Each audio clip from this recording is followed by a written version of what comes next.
6 ingin presentasikan hasil analisis kita, yaitu judulnya analisis profesi operator produksi pada PT Antra Yoko Indonesia.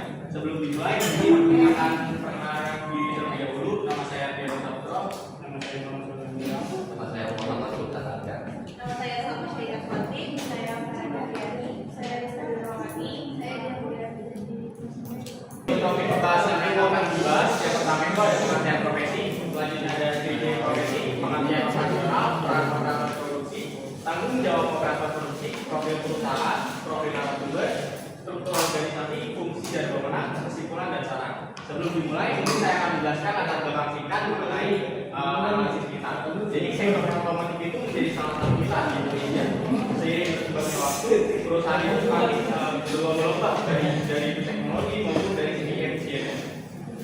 Nah, di sini PT Astra Yoko Indonesia sendiri itu kenapa harus dilakukan analisis? Karena seiring berkembangnya teknologi, pastinya perusahaan ataupun sumber daya manusianya itu nantinya akan meningkat dari segi keahlian, ketelitian maupun daripada kualifikasinya. Nah, tapi dari perkembangan zaman itu terjadinya tidak begitu saja. Oleh karena itu pentingnya analisis ini untuk mengetahui apa aja tantangannya, tugasnya, tanggung jawabnya daripada operator produksi itu sendiri. Karena operator produksi itu sendiri menjadi garda terdepan baik dari kualitas, terus produksinya maupun kuantitas daripada produksi. Mungkin selanjutnya itu ada pengertian profesi yang akan dilakukan oleh teman saya, yaitu Sultan Arga.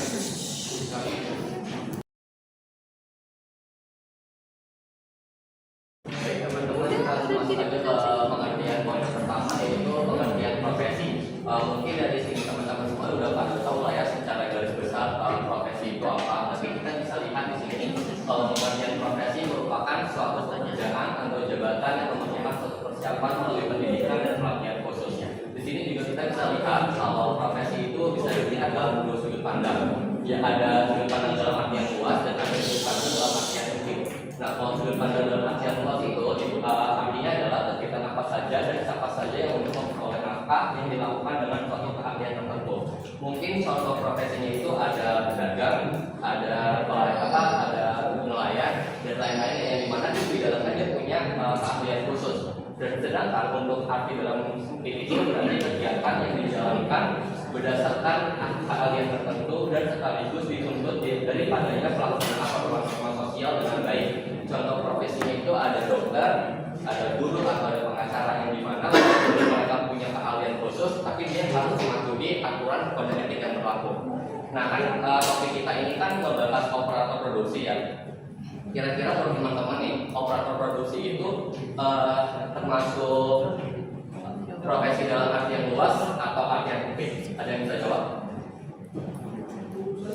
Sempit ya? Sempit. Bukan, mungkin ada yang jawab. Luas. Kenapa bisa ya dikatakan operator produksi itu profesi dalam artian luas? Sesuai yang di KPT kalian kan ya, yang dalam artian luas itu profesi menjadi kegiatan apa saja dan siapa saja untuk memperoleh nafkah yang dilakukan dengan keahlian tersebut. Di Google ini operator produksi itu tugasnya mengoperasikan mesin, perakitan, memesan dan mengagalnya itu. Nah di sini tuh biasanya di bidang ini tuh biasanya untuk mencari penghasilan atau nafkah, dan itu sudah sesuai sama definisi dari KPT yang ada. Ya benar banget, jawaban dari Raffi kalau operator produksi itu termasuk dalam profesi artian luas. Kenapa? Karena operator produksi itu bisa dibilang itu buruh, di mana mereka bekerja di suatu perusahaan untuk mendapatkan gaji atau upah, tapi tidak perlu melibatkan kode etik atau norma yang berlaku secara profesional. Kita bisa next. Di sini kita lihat ada 5 poin ciri-ciri profesi menurut Haris tahun 2019. Jika kita simpulkan, kita gariskan, kita bisa lihat kalau profesi itu bukan suatu pekerjaan yang main-main, tapi ada ciri-ciri yang membedakannya. Pertama itu keahlian khusus. Kita itu pasti harus punya keahlian khusus. Dan keahlian khusus ini bisa kita dapatkan dengan cara pendidikan atau mengikuti pelatihan secara mendalam. Dan seringkali juga kita harus membutuhkan sertifikasi atau lisensi resmi.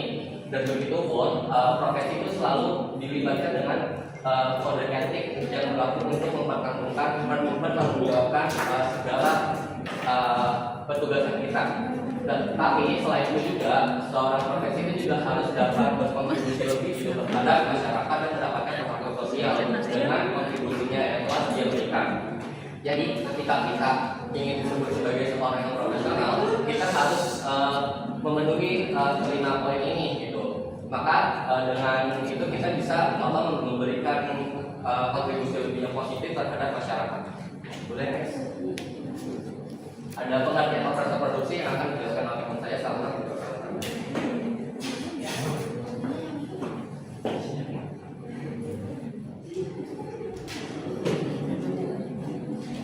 Baik, topik selanjutnya yang akan dibahas yaitu pengertian dari operator produksi. Kalau kita lihat di depan, di sini operator produksi adalah individu yang secara langsung terlibat dalam proses konversi input menjadi output melalui pengoperasian mesin, peralatan, dan proses produksi lainnya.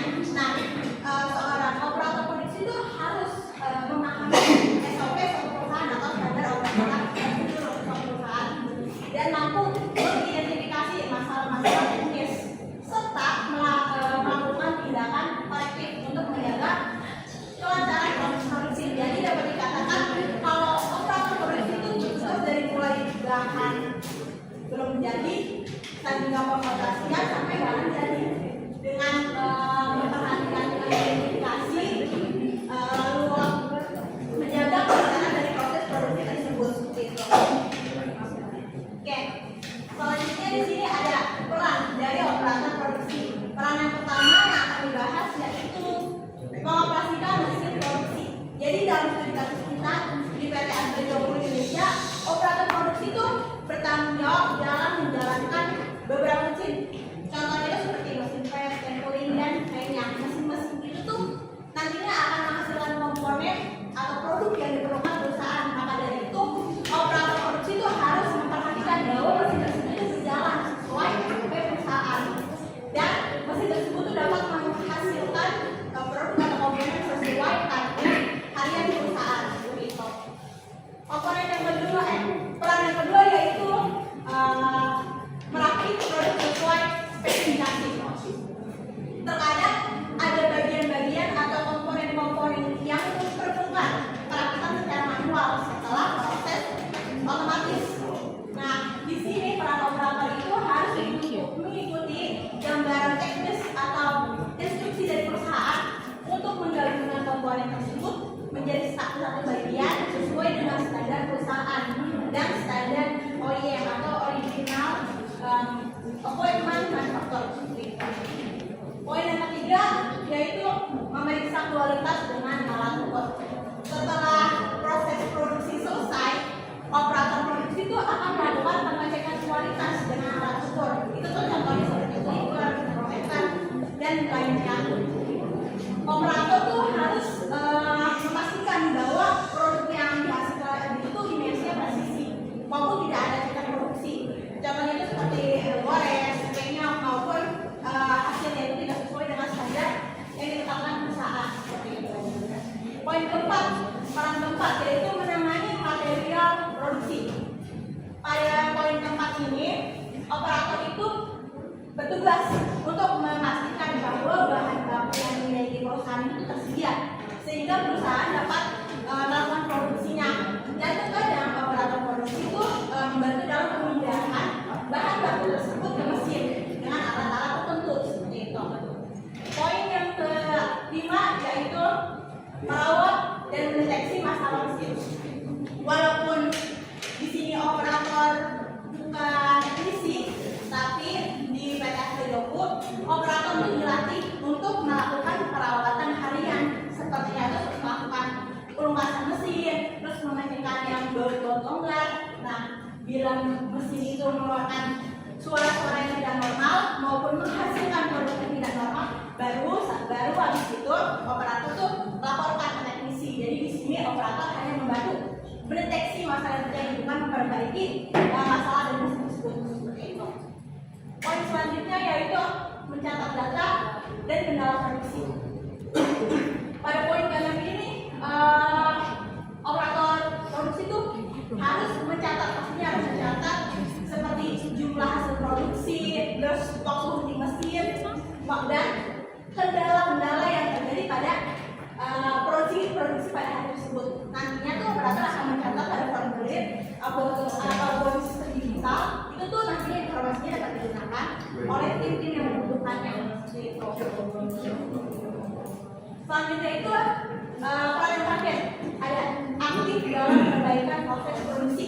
Nah, karena dalam studi kasus kita ini PT Astra Joko itu mengandung budaya izin atau perbaikan keberlanjutan, maka operator produksi itu didorong untuk memberikan ide-ide untuk membantu perusahaan dalam mengefisiensi proses produksinya seperti itu. Ya, selanjutnya akan dijelaskan oleh Pak.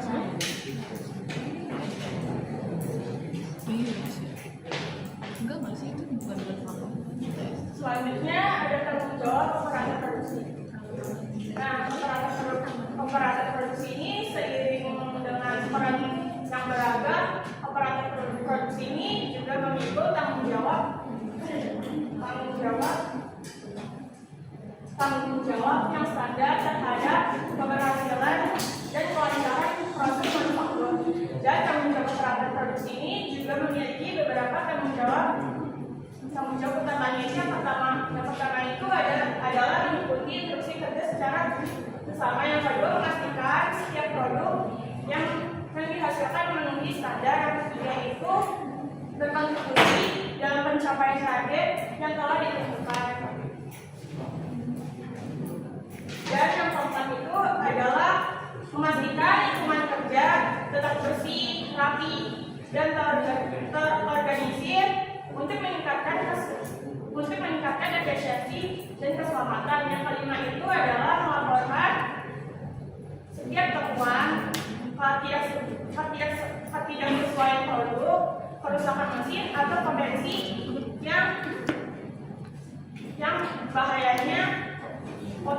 bahaya kepada atasan. Yang terakhir itu adalah menggunakan material, energi, dan waktu secara efisien.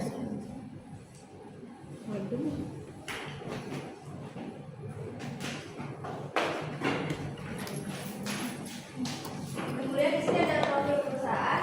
PT Astra Joko Indonesia adalah perusahaan manufaktur yang bergerak di bidang perancangan dan produksi lampu otomotif untuk kendaraan roda 2, roda 4, alat berat, dan kendaraan agrikultura. PT Astra Joko ini berdiri sejak 2012 di kawasan industri Mitra Karawang. Perusahaan ini merupakan hasil kolaborasi dari PT Astra Auto Parts dan Joko Teknologi. Dengan mengusung nilai profesionalisme, inovasi, dan keberlanjutan, perusahaan mengimplementasikan standar mutu internasional seperti ISO 9001, ISO 14001, dan SMK. Kemudian di sini ada profil narasumber. Narasumber dalam perusahaan ini adalah Bapak Bagas Hari Wicaksono yang telah bekerja menjadi operator produksi di PT Astra Joko selama 2 tahun. Operator produksi bertugas untuk membuat barang mentah menjadi barang jadi. Selain itu, tugas operator produksi mengawasi mesin dan peralatan produksi agar memastikan proses produksi berjalan dengan lancar dan efisien. Kemudian, operator produksi juga bertugas untuk melakukan pemeriksaan kualitas produk sesuai dengan standar yang ditetapkan. Bapak Bagas selain menjadi operator produksi, dia juga bekerja di bagian station. Bagian station itu bertugas untuk memproduksi komponen plastik melalui proses molding. Proses injection ini menggunakan cairan bahan plastik yang nantinya diselipkan ke dalam cetakan untuk membentuk berbagai bagian lampu kendaraan seperti housing, lensa, dan bagian mobil. Nantinya komponen ini tuh dapat digunakan untuk produk lampu, untuk mobil, sepeda motor, kendaraan agrikultural, dan alat.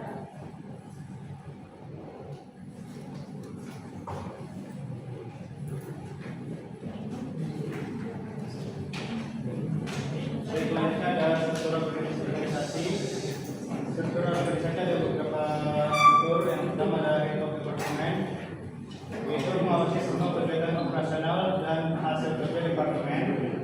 Produksi menyusun rencana untuk meningkatkan efisiensi dan produktivitas, membuat keputusan strategis mengenai kebijakan produksi, menjamin target produksi, dan untuk mencapai serta menjalin komunikasi dengan bagian lain seperti IoT, AFIA, dan engineering.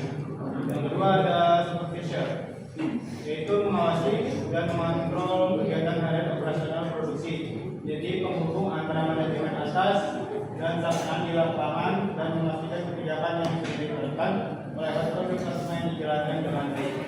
Selanjutnya ada roadmap, yaitu mengatur aktivitas produksi secara langsung yang terjadi di lapangan.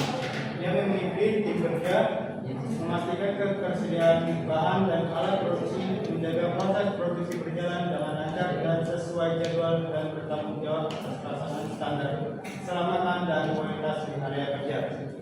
Selanjutnya ada leader, yaitu memimpin sekelompok kecil operator produksi atau worker. Leader juga memiliki tanggung jawab untuk memastikan instruksi dari foreman dijalankan oleh timnya. Dan yang terakhir ada worker. Worker merupakan pelaksanaan teknis yang bekerja langsung di produksi. Tugasnya mencakup pengoperasian mesin, perakitan komponen, pengecekan produk, dan kegiatan lain sesuai instruksi leader.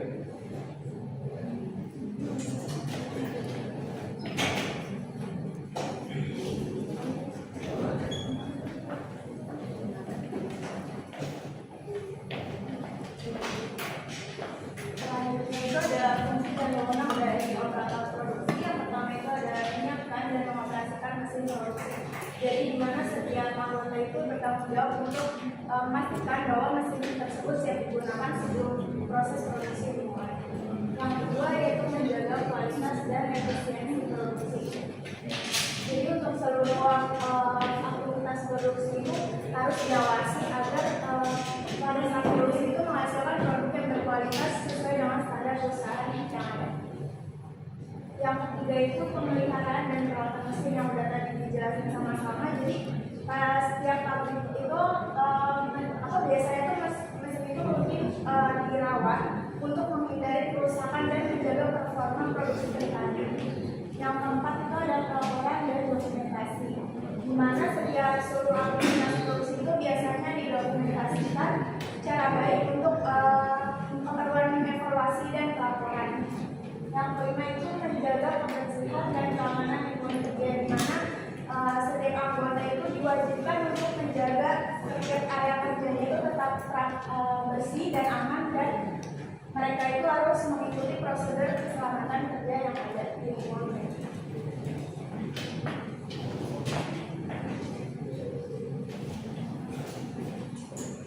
Baik, setelah pembahasan yang telah teman-teman saya sampaikan, baik itu dari diri operator produksi, peran operator produksi, tanggung jawab dan tugas maupun wewenang dari operator produksi pada PT Astra Joko Indonesia sendiri, jadi dapat disimpulkan dari profesi operator produksi pada PT Astra Joko ini memiliki peran sangat penting dalam pelancaran produksi manufaktur dan juga pencapaian target produksi. Selain mengoperasikan mesin, operator produksi ini juga bertanggung jawab atas kualitas produk itu sendiri, efisiensi sumber daya yang material yang dibutuhkan juga. Dan yang terakhir itu juga mereka harus memperhatikan keselamatan kerjanya. Dibutuhkan keahlian teknis maupun non teknis, baik itu komunikasi, kerjasama tim, dan kedisiplinan. Karena biasanya operator produksi ini bekerja biasanya secara tim, tergantung dari perusahaan itu sendiri. Dan perusahaan itu telah menetapkan sistem kerja berbasis teknologi dan fokus pada pengembangan sumber daya manusianya. Namun menghadapi tantangan dalam profesionalisme, adaptasi teknologi, dan pengembangan karir daripada operator itu sendiri. Dan caranya sendiri di sini prioritaskan pengembangan kompetensi operator melalui pelatihan teknis dan soft skill. Jadi mungkin perusahaan itu bisa mengembangkan karyawannya itu baik dari segi komunikasinya, dileskan bahasa atau kerjasama dengan yang bisa memberikan pelatihan teknis maupun soft skill itu sendiri. Dan yang kedua, mengoptimalkan penggunaan teknologi informasi dalam manajemen SDM. Jadi perusahaan ini harus beradaptasi pada teknologi karena sekarang ini teknologi juga berkembang secara besar. Dan yang terakhir, membuat budaya keselamatan kerja dan kepedulian lingkungan demi keberlanjutan dan reputasi perusahaan. Jadi keselamatan kerja ini sangat harus diperhatikan. Makanya biasanya di perusahaan itu ada K3 ya, keselamatan kerja. Karena itu juga untuk karyawan sendiri, karena perusahaan itu memerlukan itu. Misalnya ada kecelakaan kerja, pasti perusahaan yang akan bebas, bahkan yang paling parah perusahaan itu bisa ditutup karena tidak memperhatikan daripada keselamatan kerja itu sendiri. Perkenalkan, nama saya Diego Praditya dari kelompok 3. Dari kelompok 3, saya ingin bertanya bagaimana data dari SIM SDM digunakan merancang program pelatihan dan mengembangkan yang lebih efektif di PT Astra Joko Indonesia.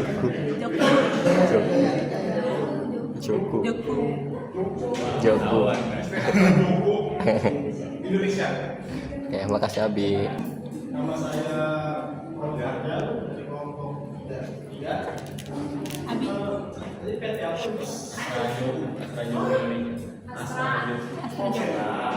Wawancara kan ya. Sebenarnya apa kekurangan implementasi sistem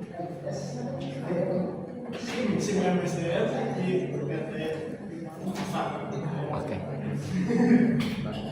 Terima kasih. Makasih. Ini saya akan mencoba menjawab dari pertanyaan panjang. Bertanya apa perubahan dan tantangan yang dihadapi PT Astra Joko dalam implementasi SIM MSD pada PT Astra Joko itu sendiri. Kalau dari wawancara itu sendiri, sebenarnya kita tidak mempertanyakan hal itu secara detail. Cuma saya ambil mungkin dari Google dan saya juga sedikit banyaknya tahu tentang PT tersebut. Jadi untuk kekurangan yang timbul itu yang pertama itu ada biaya implementasi awal itu yang cukup tinggi. Jadi namanya pengadaan baru itu pasti biayanya itu cukup tinggi, apalagi kalau mesin produksi itu tinggi. Dan apabila mesin baru biasanya juga dilakukan pelatihan gitu terhadap karyawannya, dan itu juga pastinya perlu mendatangkan ahli dan itu juga perlu biaya. Dan yang mungkin masalah yang akan terjadi itu ketergantungan pada vendor. Jadi kebetulan Astra sendiri ini teman saya dulu itu kontraknya pada vendor, cuman beruntungnya beliau itu karena beliau berhasil memecahkan masalah pada mesin ataupun lainnya, jadi kontraknya itu diubah menjadi non vendor. Karena biar bagaimanapun itu perlu pembaruan maupun dukungan teknis yang baru, jadi implementasi ini pastinya perlukan biaya yang tinggi dan juga ada perlu waktu untuk beradaptasi. Mungkin itu aja sih kalau kekurangan dari implementasi itu sendiri. Saya akan untuk pertanyaan dari Abi. Pertanyaan bagaimana data dari SIM SDM digunakan program pelatihan. Jawabannya, data dari Sistem Informasi Manajemen Sumber Daya Manusia SIM MSDM di PT Astra Joko Indonesia dimanfaatkan untuk merancang program pelatihan dan pengembangan melalui analisis kebutuhan, pelatihan berdasarkan data kerja, kompetensi, dan hasil asesmen karyawan. Sistem ini memungkinkan segmentasi peserta pelatihan sesuai tingkat keahlian sehingga materi dapat disesuaikan antara karyawan baru dan yang berpengalaman. Data tersebut juga dapat membantu mengevaluasi efektivitas pelatihan dalam menanyakan performa sebelum sesudah pelatihan serta menentukan materi peserta. Perkenalkan, saya tradisional dari Bapak. Pertanyaannya, apakah penggunaan SIM SDM di perusahaan ini sudah mencakup seluruh departemen atau masih ada dibatasi?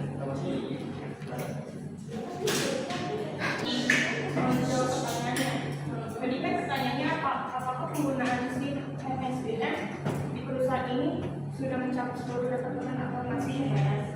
Jawabannya masih terbatas, namun dalam banyak kasus perusahaan besar seperti Astra biasanya memulai penerapan SIM MSDM di departemen yang paling strategis dan memiliki kebutuhan data yang baik terlebih dahulu.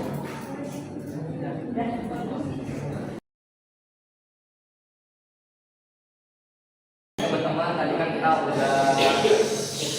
udah ngejelasin materinya ya. Sekarang kita refreshing otak lah ya sebelum pulang. Jadi ada game, boleh. Kita kasih judul games ini context slide gak sih? Karena isinya itu ada 10 soal. 10 soal itu semuanya ada di slide. Jadi teman-teman bisa cepat cari jawaban di slide. Next. Sini ada peraturan dan ketentuan nilai. Yang pertama itu setiap kelompok mengirim satu orang perwakilan untuk duduk di kursi yang telah kami sediakan. Mulai kelompok 1, siapa perwakilannya? Kelompok 1, boleh perwakilannya?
memiliki waktu maksimal 10 detik. Kelompok 1 dong tuh, support itu. Silakan. Ya, 10 detik. Jadi untuk waktu kalian menjawab setelah soal ditampilkan. Jadi kayak tadi kan soal muncul nih, saya hitung sampai 3, 1, 2, 3 itu sampai ngangkat. Nah kemudian yang udah ngangkat itu kita baru mulai waktu 10 detik. Nih, perwakilan membolehkan berdiskusi dengan kelompoknya menggunakan smartphone. Kan kalian pasti punya kan grup kelompoknya masing-masing. Jadi kalian bisa bantu temennya lewat situ. Jadi nggak boleh bersuara, kan diambil jawaban sama kelompok lain. Jika jawaban salah, soal akan dioper ke kelompok lain dengan waktu menjawab maksimal 5 detik. Kenapa 5 detik? Karena kan 10 detik pasti yang nggak pilih buat jawab kan udah bisa mikir kan. Jadi 5 detik udah cukup lah ya untuk kalian menjawab. Jawaban benar mendapatkan 2 poin, jawaban salah mendapatkan 1 poin. Dan soal ada 10 soal. Kita langsung masuk aja ke soal yang pertama.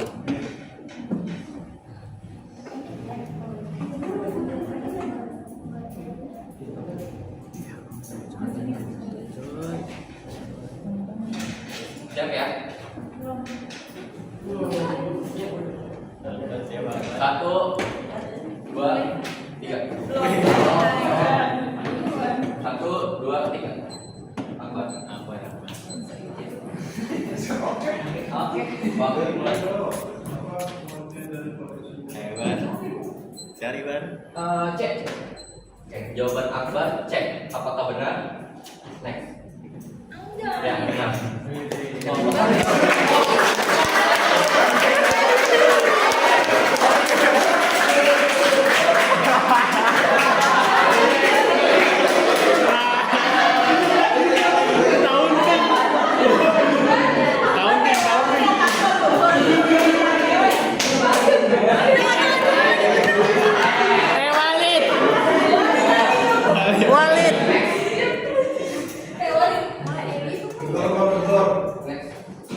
1, 2, 3. Amin. Waktu dimulai.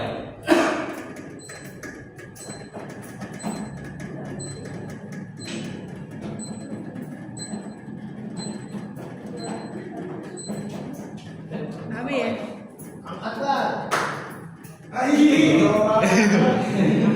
Ayo, men. Siap. Habis dong. Habis dong. Jawaban cek. Next. Ya, benar. Jadi nanti langsung ya, pas sudah habis 1 detik langsung jawab ya. Oke, next. 1, 2, Belum. 3. Tiga. Baik.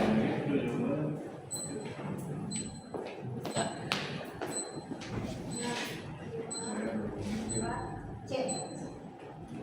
Apakah benar jawaban C? Next. Ya, benar. Next. 1, 2, 3. Ulang. 1, 2, 3. Kita. Waktu dimulai. Udah, B. Yes, nah. Next soal. Kayaknya anak TK juga tahu. 1, 2, 3. Kerja.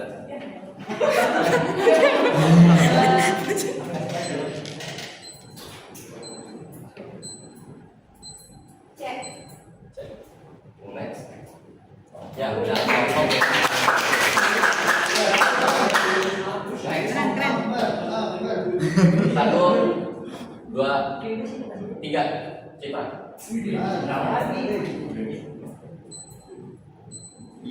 Kang sering olahraga berarti ya. Oke. Ya.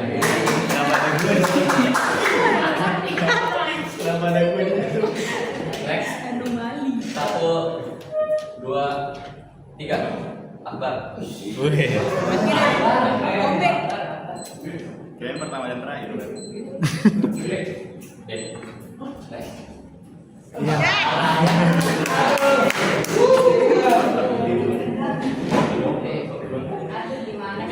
Next. Jangan dihujan. 1, 2, Gara-gara topik ini. 1, 2, 3. Akbar. Coba.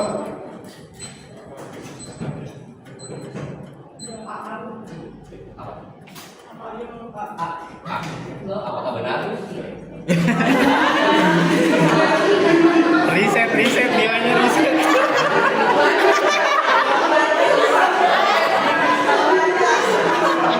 Nilainya riset. Langsung next.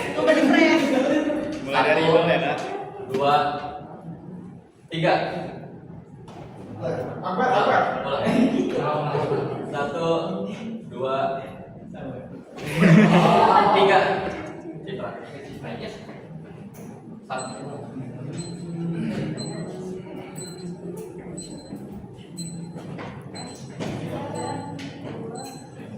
C. Ya benar. Soal terakhir dari materi.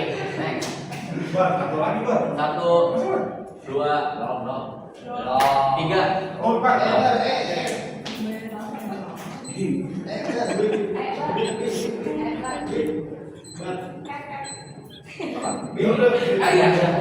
B. Apakah benar?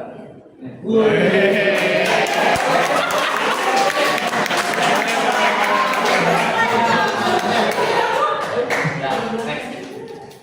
Jadi 10 soal materi udah selesai, kita ada bonus. Nah, bonus ini sangat-sangat gampang.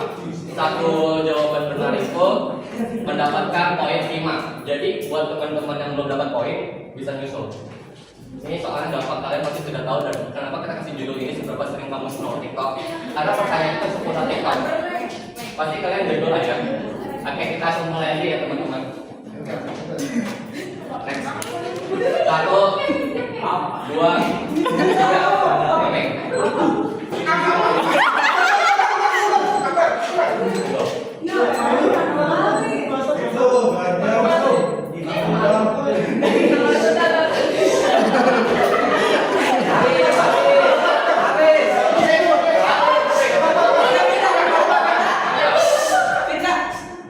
Ayo. Ulang ya.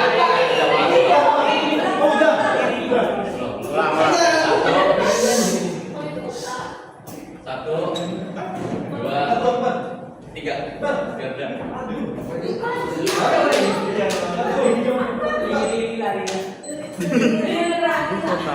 Apakah benar? Ya, benar.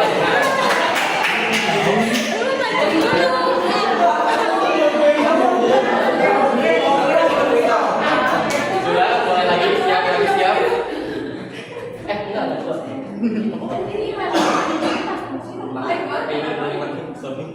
Oke, next. 1, 2, 3.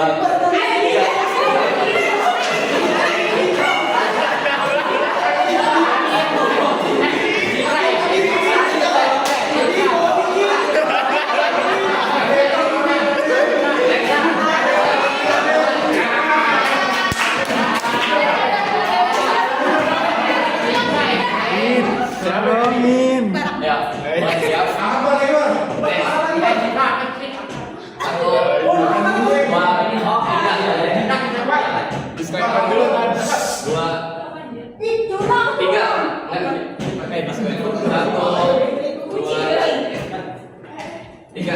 Apa? Oh, ini burung ini.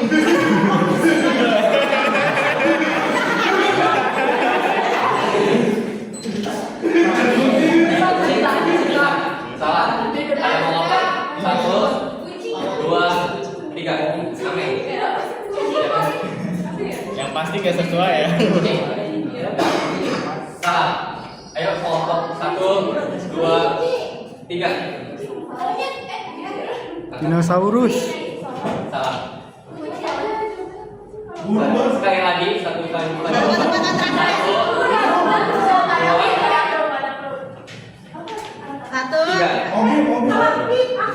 1, 2, 3. Akbar. Ya.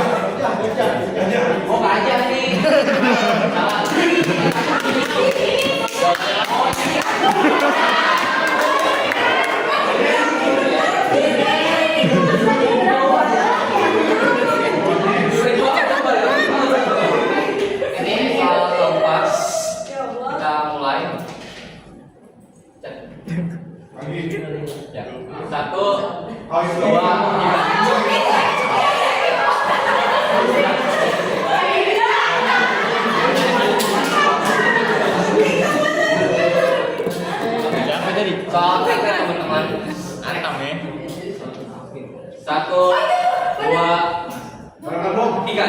Apa? Aspir.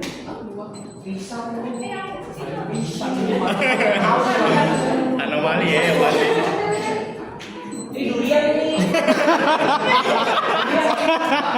Ayo, satu, dua, tiga.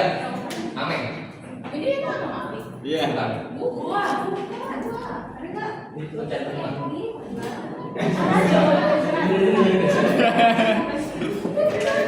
Salah. Cluenya ada di situ tuh. Dua apa? Satu, dua, tiga. Salah.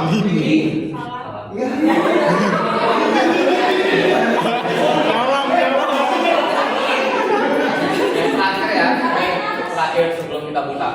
Satu, dua,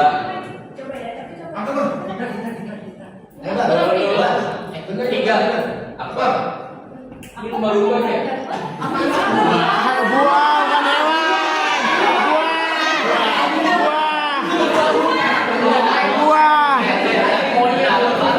Udah jawab lagi 4 kelompok aja. Ayo. Satu, Cincinnya masih tahu. Yang pasti buah. dua, tiga. Amin. Nanas kata nanas. Nanam. Kenapa? Pasti bakal nanya kan jagung sayur kan bukan, jagung itu adalah buah karena termasuk biji-bijian teman-teman.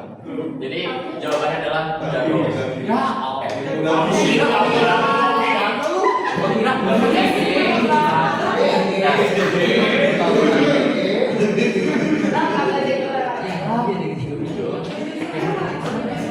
Wah, 9 itu. Riset dari nol.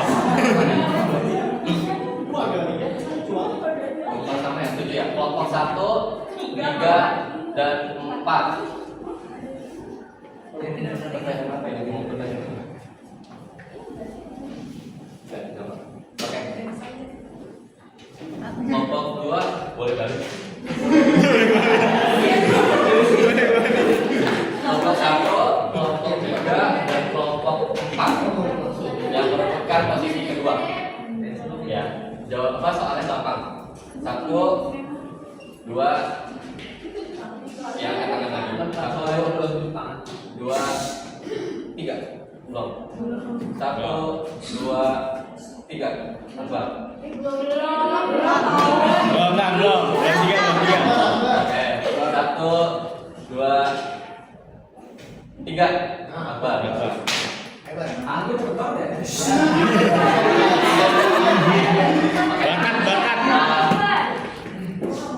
Hari ini Ya.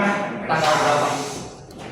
1, 2, 3, 4, 5.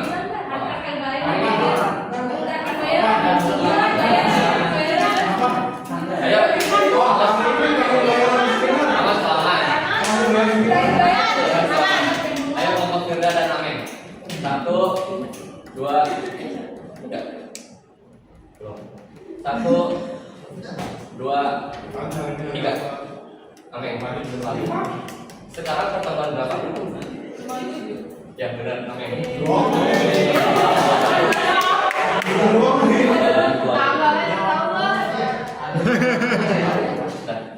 Itu. Jadi nggak usah kelompok ya akbar udah masuk. Berarti kelompok 1 ada di kelompok Citra, kelompok 5 dengan poin 8. Dengan poin 8. Dengan 2 ada di kelompok 1 dengan poin kelompok 2 ada di kelompok 1. Kapan sih? Zona 2 ada kelompok 1 dan zona 3 ada di kelompok 4.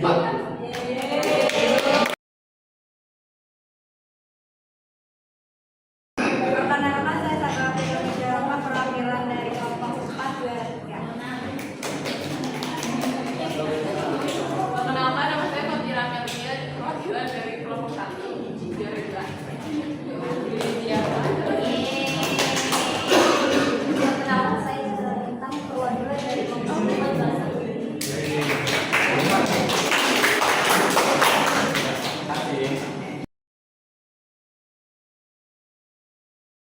Teman-teman sebelumnya terima kasih banyak sudah presentasi kita pada pagi hari ini. Semoga apa yang kita sampaikan kurang lebihnya teman-teman bisa mengerti ya teman-teman, dan terima kasih juga sudah berpartisipasi dalam debtnya.